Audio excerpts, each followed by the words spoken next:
This was this one. So they put different ones, and you can see that also the family life. You can see they put it here, right?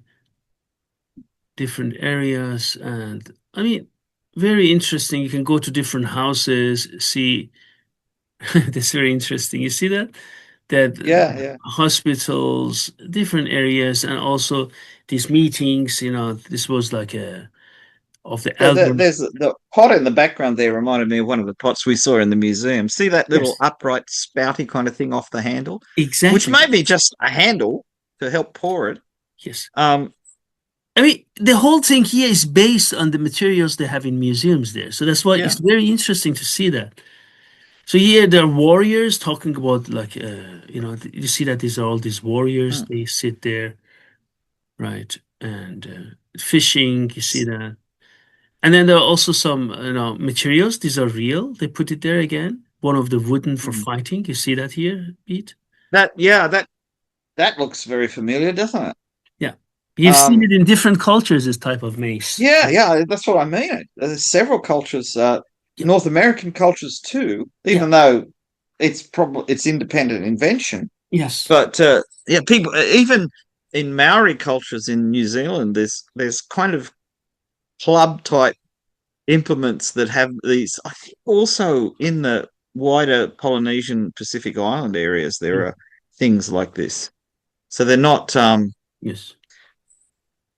Yeah, that's really interesting. Very interesting, yeah.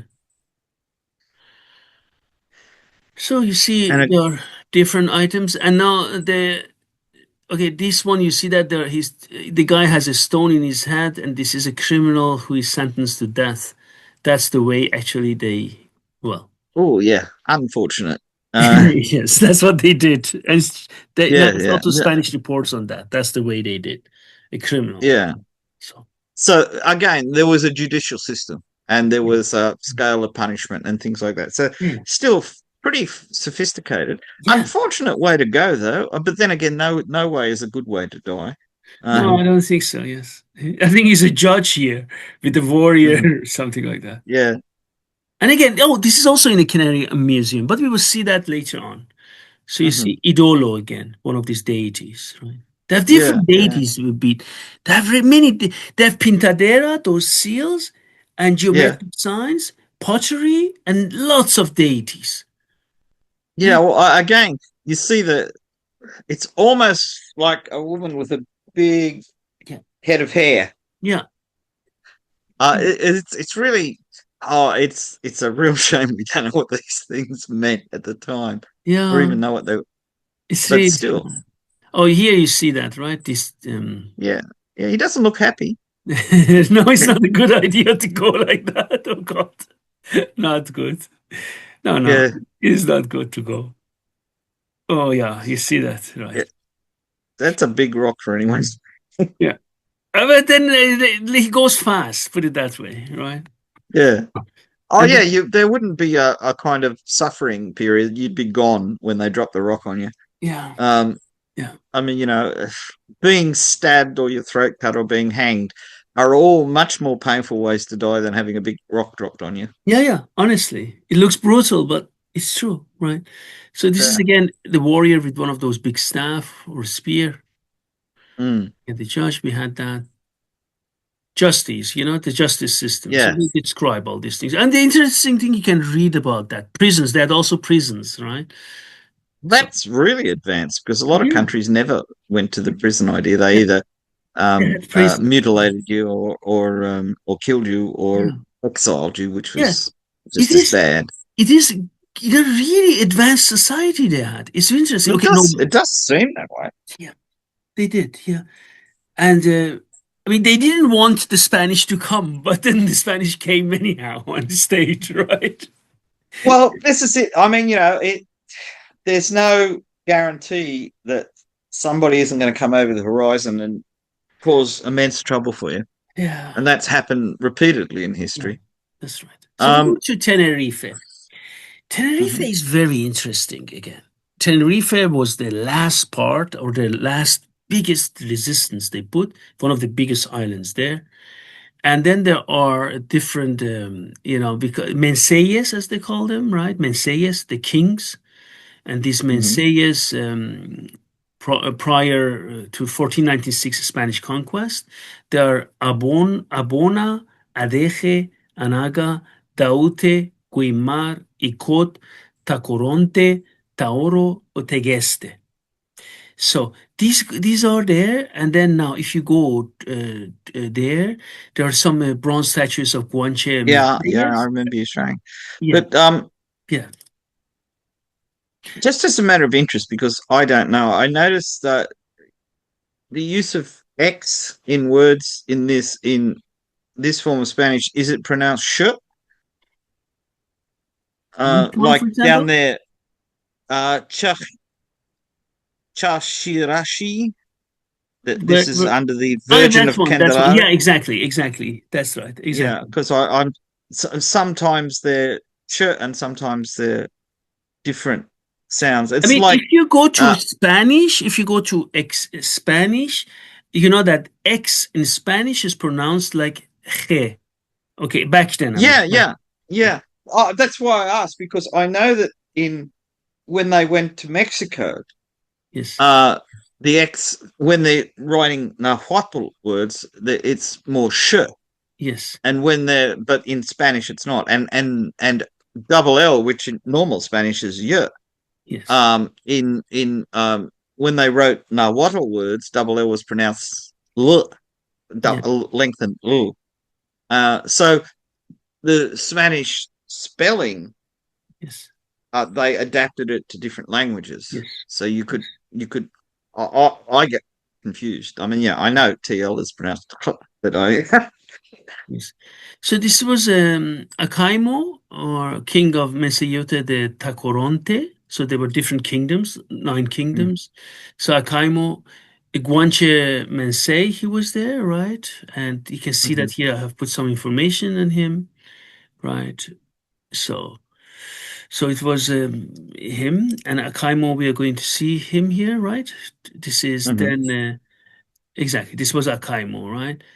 Then Mhm. here, for example, Anaterve, you can see that here. They have all big statues of every one of them made there in Candelaria there, right? So they all, these put a fierce resistance, most of them, against the Spanish.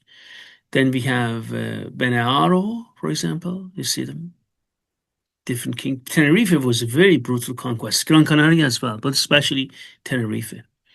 Yeah, well, I assume that the brutality is in direct proportion to the effectiveness of the resistance. Yeah. Perical. You know, Yeah. they thought it was going to be easy, and then, oops.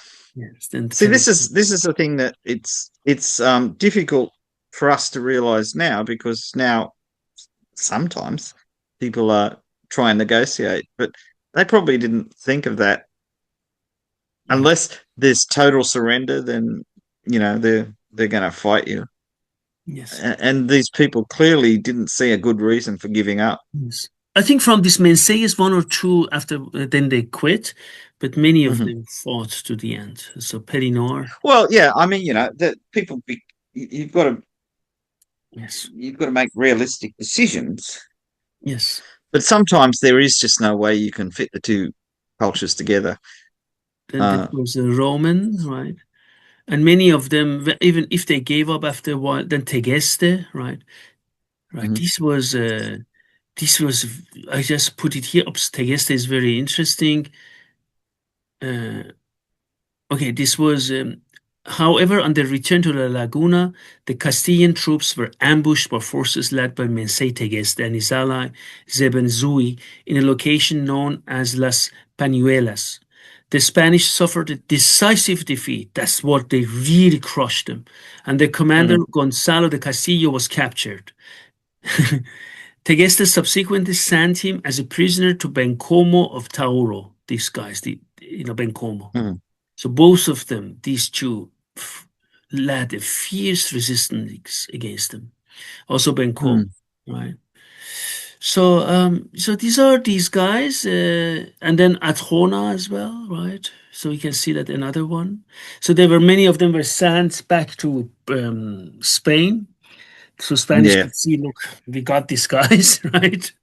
Mm. As a prisoner. And so very, when you read about the history of Canary Islands, and it's quite sad when you read that, really. Oh, yeah. When, Jeez. people Yeah. who are brave and culturally distinct and strong get crushed by bigger powers, it's Yeah. never good. And It's that's never why, good. in Tenerife, they put these Menceyes, these nine kings, big statues, bronze statues, in the memory of them in a big place in Well, I Tenerife. mean, that's it's good that today that they're Yeah. looking on them positively. Yes, Um, absolutely. this is not always done. Sometimes history is swept under the carpet, and you don't hear about anything that was going on. Yes. And that's a terrible thing to Yeah. have people who've fought bravely and Yes. had strong cultural Yes. traditions. Yes. They should be remembered. Yes. Then we have in Museo Histórica Militar de Canarias, Tenerife, there is a military museum, and I have tons of pictures of swords from everywhere in the world. But this is another issue. We will do it separately. There, they Mm, have some items from Guanche, leadership staffs. They call them in Spanish bastones de mando, and also for mhm. fighting, they used it, right? Then we have mesas made of stone placed in a goat's hide. And then, Again, a thing that was separately developed in North America and I think in South America too. yes. So these are these staffs. Do you remember many of these Mensayas Yeah. has these fighting staffs? Also, those warriors, we saw that before, right? So that we can Hmm. see them here. And you can see, look at these mesas. These are these. You see them? Yeah, yeah, that could be quite devastating. Devastating, right? Yes. Yeah. A big And of stone course, if inside. you put a stone like that and put a rope on it, you can swing it around and throw it Yeah. as well as just hitting people with it Yeah. because you can get it. It's like using a sling Yeah. where the sling is discarded with the stone. But seriously nasty effects if you get hit by something like that. Yes. And not always you're not always protected by armor Yes. No. either, because you can get deep, deep bruising and broken bones, Then, obviously. again, exactly. And then again, it shows that, guys, that they killed Spanish in armor or half armor with these weapons, huh? Yeah. How Well, dedicated. a lot of the Spanish probably were wearing mail, which is Yeah. not a good defense against crushing weapons like that. Good Yeah. defense against, say, stone arrowheads and that. Though the Spanish in Florida had a lot of trouble with the Seminole Indians, who their arrows tended to split apart when they hit mail, and you had multiple punctures instead of one. So it wasn't a good thing. Um, You can see that here, Pete. so they've got all kinds of reinforcements on the staff and weights and possibly things to show you where your hand's supposed to stop to get the maximum kind of effect. Because staffs are dangerous weapons. If you don't have metal weapons, then you're really looking at stone-tipped or hardened wooden spears and staffs and clubs of various types. These seem to be quite sophisticated, though. Absolutely. So this was this one. And now I put here, these are excavated Spanish items from the 15th century. So that's what they faced, different types of armor. Yeah, so Yeah, morions and yeah, breastplates and yeah. That's what they faced, guys, right? So excavated again. You see, Yeah. that's what they faced, and also, Yeah. Well, yeah, oh yes, swords and yeah, yeah, knives and whatever. yes, Oh, that looks like part of a matchlock. yes, One of exactly. yeah, That's right. That one. Oh, there are yeah, also that's what. matchlocks, but later on, when we make a separate video on this museum bit, we can talk about the Spanish weapons because there are tons of them. Yeah, But yeah. these ones I put because A, they were excavated next to these guancha items, right? And then I Hmm. wanted people to see, for our viewers, to see the bravery of these guanches, that they were fighting with those indigenous Yeah, weapons against these, right? this is yeah. I mean, we don't give credit for people. They're standing up for their homes. They're defending their homes. Of course, they're going to be brave. Yeah, But when you look at the disparity of weapons, yeah, um, yeah, yeah. there That's was why I there put was it. You know, my Spanish colleagues from this military museum. This is under. I talked to the head of the museum. Very nice. He's also a military gentleman, and this museum is part of Spanish army, and they put these two next to each other. I said, why? I said, they adore these guanches. They want to show how bravely, when we say we needed yeah, years to conquer these islands, these guys were fighting Armada with those weapons, right? You know, yeah. No, it's a funny thing. This is the thing that you see in militaries quite often is that as much as they fought so hard against people, at a different level, they admire their toughness. yeah, they do. Uh, yeah, it's an enduring thing because we think that they're only single-mindedly doing whatever they're doing, but in reality, they they're fighting people, and they say, "Well, wait a minute, this guy is fighting really well, or this person is really brave," Yeah, and yeah, even though they keep fighting them, it doesn't mean they don't develop some kind of respect, yes, yes. Look at and these, for particularly example. when it's historic, because it's not you're not going to be Yes, disadvantaged by saying something nice about them. yes. Yeah, yeah, No, that's that's what you very said. That is the matchlock. Yeah, exactly. That's right. Absolutely. So these were these type of weapons they face, and other ones here, right? yeah. Very That one looks more like a rapier than it says a left-handed dagger and a rapier. yes. That's right. Um, I can see a horse bit, Yes, various other things. yes, Yeah, because again, well, maybe horses weren't as big an effect on an island as they would have been in a larger country where you travel, and that would be an advantage. But in a tactical sense, cavalry, if you're not used to it, is pretty scary, yes. Yes. And one even if thing you are which is very used to it. interesting when you read about the Spanish accounts of Guanche when they brought in cavalry, okay, they were experimenting because it worked in America, right? When they took their Hmm. horses. But Guanches didn't fear them. So they didn't respect nor fear the cavalry. And Well, see, that's, again, I mean, yeah, it depends on the different cultures what they perceive. I think in Mexico, particularly, horsemen were seen as something supernatural. exactly. That's but they didn't look at them like that. I mean, and Yeah. what I really love about Guanches and the resistance, they neither looked at the Spanish as someone God sent, right? Or Mhm. they were afraid of the metal weapons, nor were they afraid of the horses. So Hmm. everything the Spanish were bringing to impress, it didn't work. You know what I mean? So this is Yeah, yeah. Well, but again, the Spanish were using what they were used to using, so they may have thought that, oh, this is going to frighten them, but on the other hand, maybe they just this is what we use. So then we have these mummifications, and if we go now to another one, nature museum and also history museum, another museum there.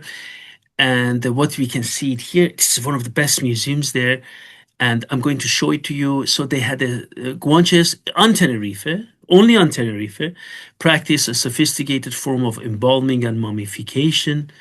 And so the process involved, so they had this evisceration and then, and the wrapping and all Yeah, the things they did. We don't want to go into detail there, but they used to have thousands of them. But unfortunately, many of these caves, they put them were looted. I think by now, yeah, how many do they have? They have only 20 left. yeah. That's sad. That's But I sad. mean, that's something that the Egyptians can Yeah. sympathize with because the same thing happened to them. Yes. I I mean, mean, the sheer number of mummies that were taken to Europe Yes. from Egypt is astonishing. Yes. And there are those stories about mummies in the United States being used as fuel for. There were so many of them; they were using them as fuel for steam engines on trains. I don't know if that's true, but it is a story that went around.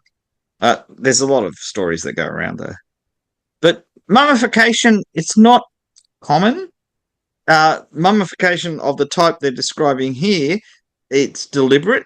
I mean, in the case of some areas, the mummification is an accident of the climate, like in the high Andes and things like that. They could wrap people up in cloth and things and put them in a cave, and then the temperature stayed below zero for centuries.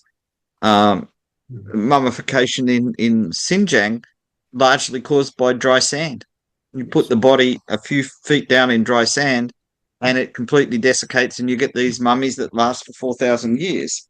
You bury them a bit deeper, closer to the water table, and they completely disintegrate. Yes. So there's intentional mummification, accidental mummification, and just general embalming, which was done for religious purposes. I mean, in New Guinea, they bury people and dig them up later for ceremonial purposes and then rebury them. And in the process, they deflesh the bones and things like that. So there's a lot of things that go on that are totally out of the experience of modern people. We just don't think of doing them because they're not part of our extended culture. So this was a 5 to 6 month baby, mummy of it. And then it has also umbilical cord still there. Very interesting. And then you see the different ones. There are also skulls, and you can see them, but I will show it to you later on. Okay, different things, parts. And they could retrieve them because they used to be in caves. And again, they were looted, many of them. There were thousands in different areas. They looted them. Oh, God, what should I say then? This is really... Yeah. Well, this is the whole thing. People didn't regard that. They looked at other people as being not as important people as them, or really as people, because they've got a different culture, so they're clearly not like us, and therefore they became objects. I mean, to think that there was such an extensive funerary practice in Tenerife that went on for thousands of years, probably. I mean, maybe there was... I need to say something. You know, for example, in Tenerife, when you go there, in this museum, I forgot the name of it. My God, Museo de Naturaleza, and I forgot that. Okay, I forgot to put it here. It's one of the best museums I've seen. And you know what, Bede? The mummies here, in contrast to many museums I've seen in Europe or in US, the mummies it's Europe as well here, but they're placed in a cold place. So they are really placed still in a cold place. Yeah, for preservation purposes. Yes. Well, that's what you should do. Yes. Not everybody lives up to the standards that for example, we have here in Frankfurt mummies as well, Frankfurt Egyptian mummies, and excuse me to say that, they're not placed in a cold place. I'm sorry to say that, but it's true. It's not a lot. And I can tell you as a researcher, Bede, when you go there, you can smell something. You understand what I mean? You smell. Yeah, it's still after... Well, yeah, there's a lot of materials put into the mummies yes. for religious purposes to have their own smells. But here when you go there, it's cold. But then again, it will come back to the budget. To keep them in a cold place, 24 hours, 7 days.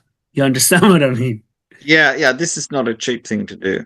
You know, and the problem is, again, I think maybe one of the problems in Germany was that the mummies were thousands of years old, so they thought, we'll just have to put them in a room and not think about the fact that you're in a much moister climate.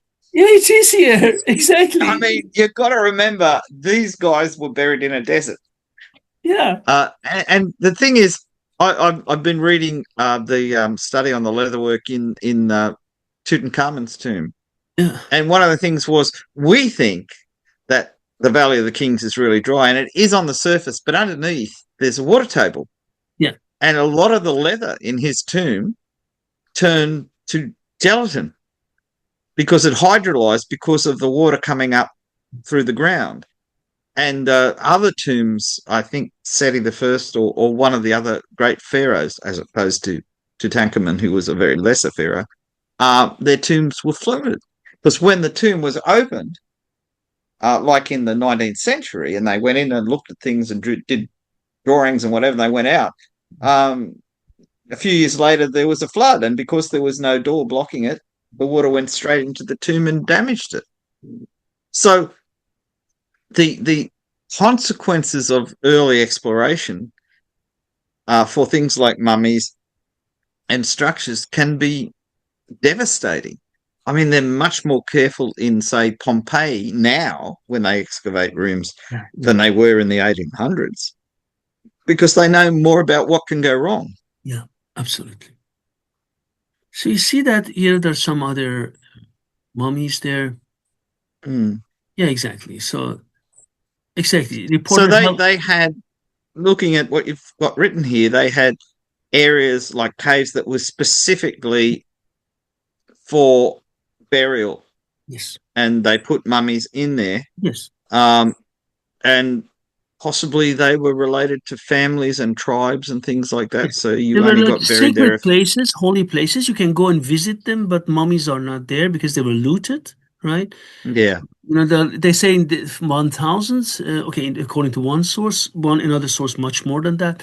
But anyhow, then you can go and visit the caves, but no mummies. And I'm happy that the museum, I think they have now, I think 20, if my memory doesn't fail. Yeah. Usually always forget. Well, see, mummies like that probably yes, 20. DNA Only about 20 complete guanche mummies. Yes, exactly. 20 complete because they could retrieve parts of the mummies. So I don't know what people did, but you remember one foot, one hand, you know, but okay. Yeah, well, mummies are fragile and people are just picking them up and carrying them out without any preparation. Bits break off. You hit against the wall. Yes. So they have 20 complete. Sad.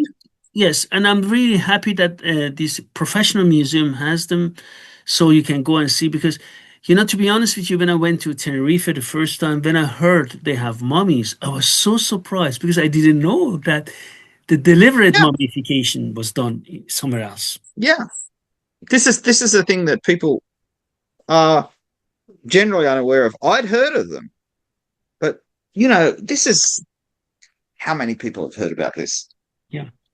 Yes. I mean, you know, maybe in Spain it's well known because it's part of their history. But the rest of the world. No, exactly. Of course, Spanish is part of the history, sure. But the rest, the thing is, even in Europe, when you ask anyone, no one says, what? Mummies in Tenerife? Exactly. They don't know. Yeah. Yeah, they don't know. And the thing is, which is very, for me, extremely interesting also for colleagues, that the rest of places, they didn't mummify in Canary Islands. Yeah, so it was one particular island that thought this was a good idea and everybody else said, oh, you guys are crazy. Yeah. Yes. But so it may have been a religious thing, or it may have been a technological thing. Maybe they knew how to do it, so they did it, and everybody else said, it's interesting, but we can't do it, so we won't worry about it. You see, they're the complete ones. Do you see them here? Yeah. Yeah. So they were wrapped up, and it's an amazing thing. Yeah. And of course, the difficulty of preserving these, having refrigerated or cooled things, that makes it very difficult. And these are all people who their relatives went to a lot of trouble to make sure they enjoyed the next life or whatever they believed. And it's sad that these things are. I mean, it's when an archaeologist digs somebody up, then there's a degree of respect because that person is telling them about the past, not verbally, but by their remains. Whereas when somebody digs it up for turning into, you had in that thing about mumia, making medicine out of mummies because they had these magical beliefs about what mummies were for. That's just the commercial thing is terrible. Of course. I mean, it's just awful. It is like Count Dracula in, the story. Oh, yeah. You can't believe some of the things people do. Of course.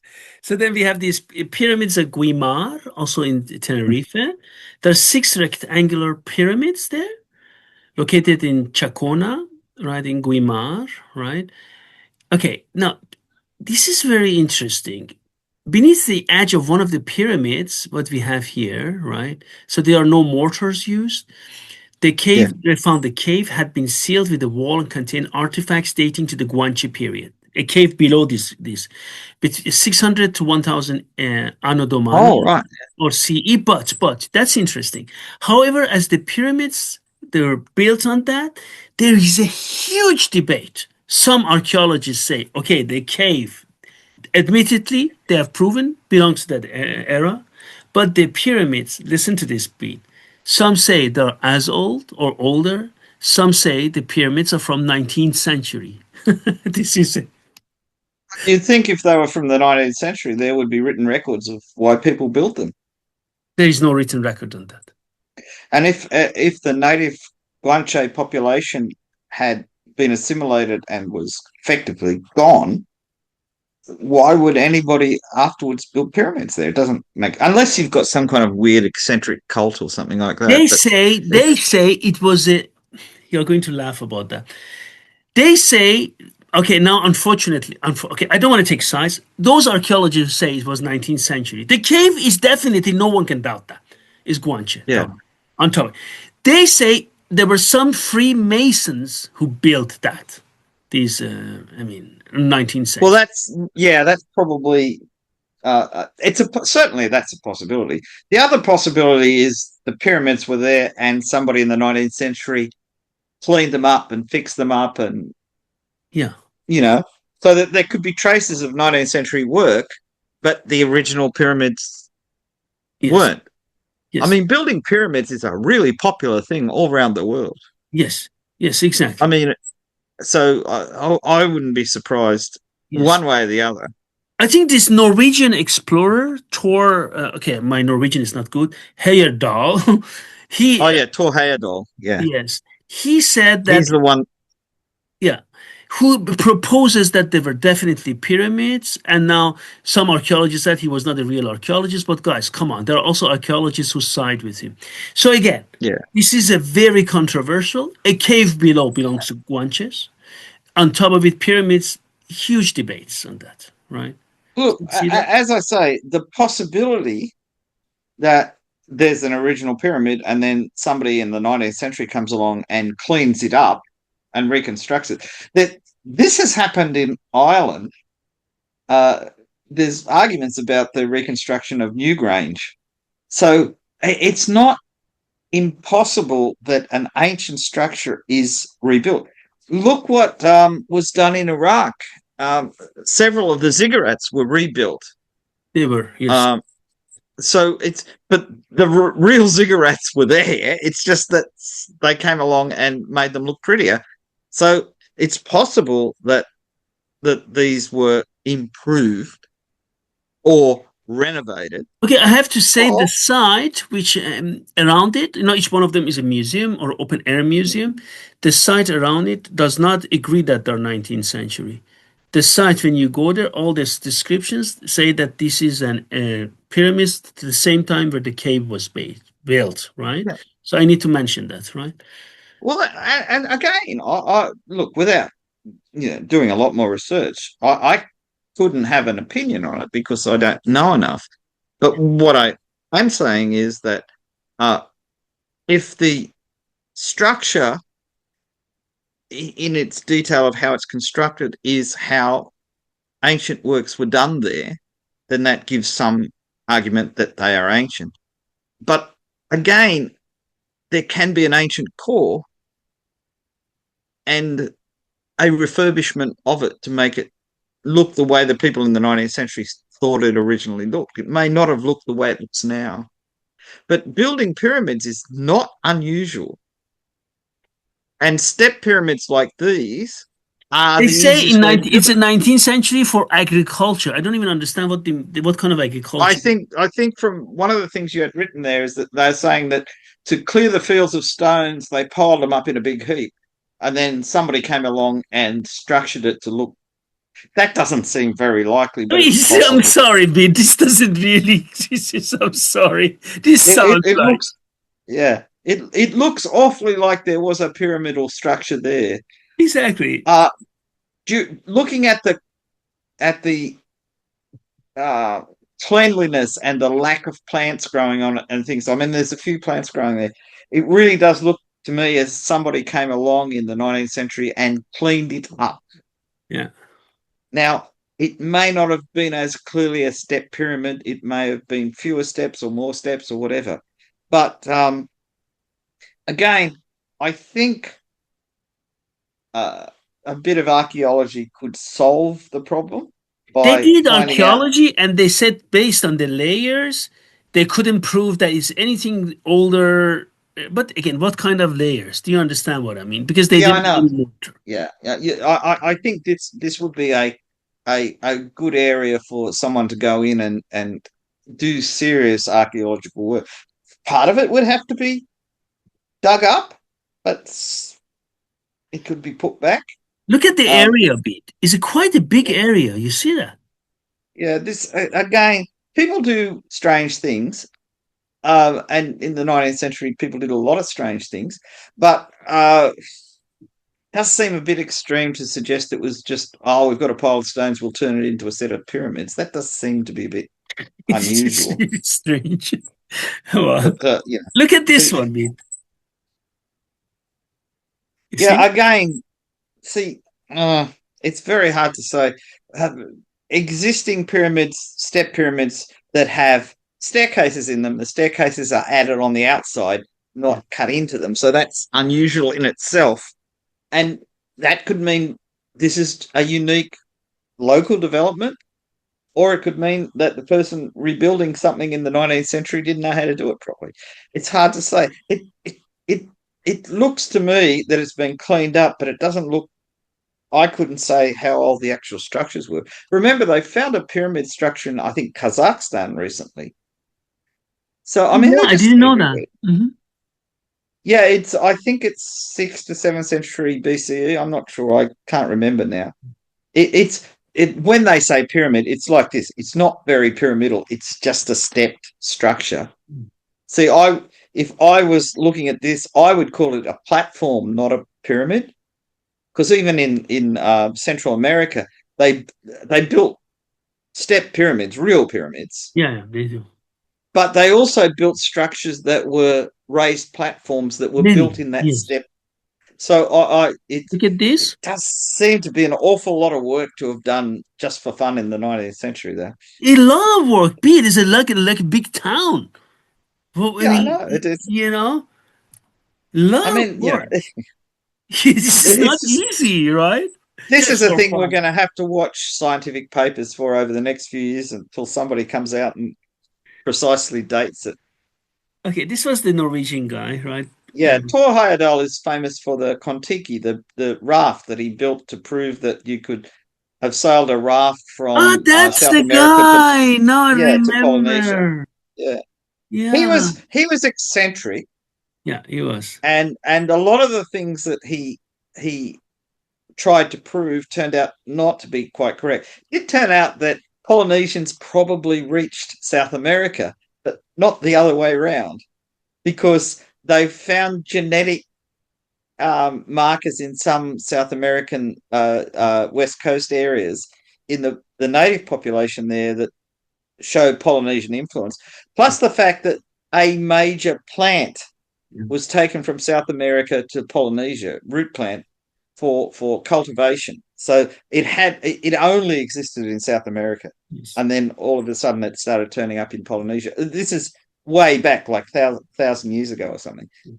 So it does prove there was contact between Polynesia and South America, but his idea was somebody built a huge raft in South America and sailed to Polynesia. But it looks the other way around, that Polynesians who were notably good seamen probably found South America, uh, stopped off there for a while, picked up a few things, had a few kids, and then went home. Yes. But it never developed into a full trading network or anything like that, as far as we can tell yet. Just something at the end. I mean, if you guys wish, I can prepare this and we can talk with bit about them. There's some regarding guanches that what people Los Canarios, Spanish people called from Canary Islands, capped. One of them is lucha canaria, Canarian wrestling. One of the Hmm. most sophisticated wrestling arts I have seen. Ah, We can talk about this. because you actually know a lot about wrestling, so it'd be interesting to see your take on that. Yeah, it's really good. They're I think really I've good. vaguely heard about that.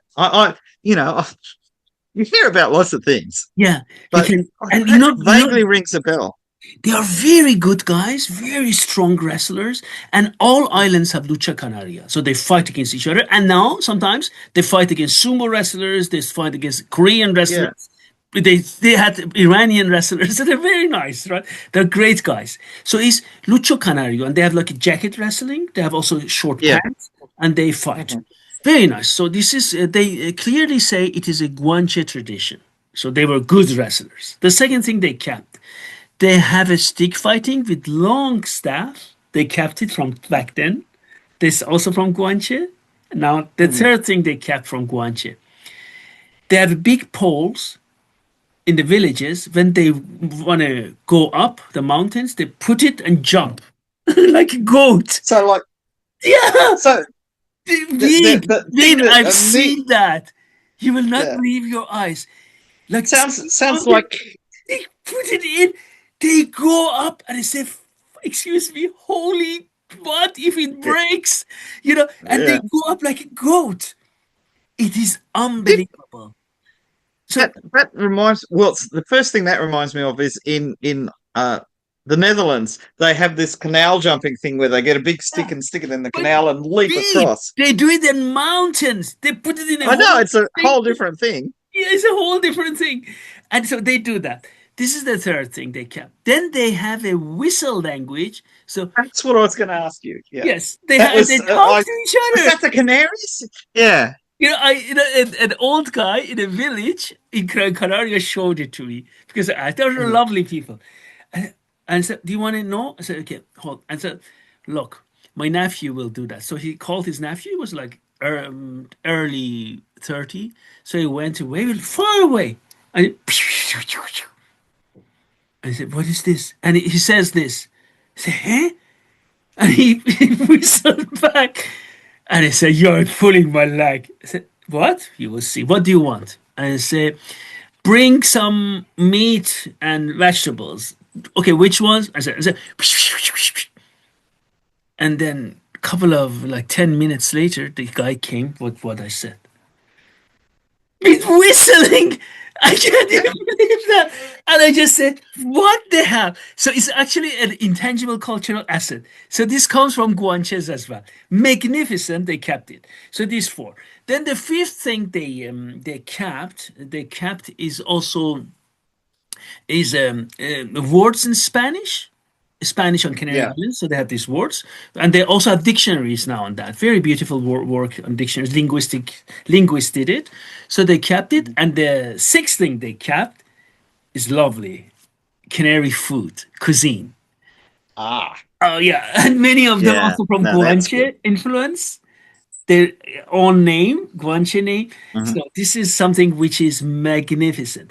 The reason I really love it, again, I said, when you go to other islands, like, I'm not saying it's bad. Like, for example, you go to Mallorca, there are places, Phoenician settlement, Roman settlement, very old Mm. islands, right? They went through Mm. the whole European civilization, right? Greek influence, whatever, right? But when Yeah. you come to Canary Island, it's an isolate. Do you know what I mean? It's something, Yeah, yeah. it's a different This thing. is what really stands out. Yeah, Again, you know, you have the Balearics, you've got slinging and things like that that yeah, still exist yeah, yeah. Oh yeah, of course, I thousands forgot of that years one. later. They sling as well. I forgot that one. Yeah, Yeah, they yeah. do Well, I that. think that's a thing that a lot of people develop. But what you're saying is right. It's a fully isolated, self-developed Yeah, thing where you've got all these things that all human beings do to some degree or another. This is a special group, and it's great that some things have survived. Uh, particularly things like words and that, because linguists can do a lot with words. Yeah. You can find out a lot of things from surviving words. But practices like wrestling, now for some reason, wherever wrestling develops into a sport, it survives almost anything. Anything, yeah. I mean, you've got traditional styles of wrestling in Japan. I'm Yes. not just talking about sumo, but there are older forms of wrestling in Yes. Japan. Wrestling in China with Yes. the staghorn things, Yes. Mhm. which is died out, but they wrote it down in time that it wasn't forgotten. Mongolian wrestling, which is as strong today as it was, 500 years ago, Yes. and Iranian, Turkish. There's wrestling all over the world. All over the You've world. got, I mean, we talk about Greco-Roman wrestling for things like the Olympics and that, but even though it's quite different from Greek wrestling or Roman wrestling, Mm. it's a descendant intellectually from those. Yes. Yes. So Yeah. it is a very, very interesting thing. I hope you enjoyed it, Bede, this Oh, Canary. it was an eye opener because there was so much there that I'd never seen before, and it's really good to expand your mind. That's right. Thank you very much, Bede, and I wish you a nice day and hope to see you Thank you. soon.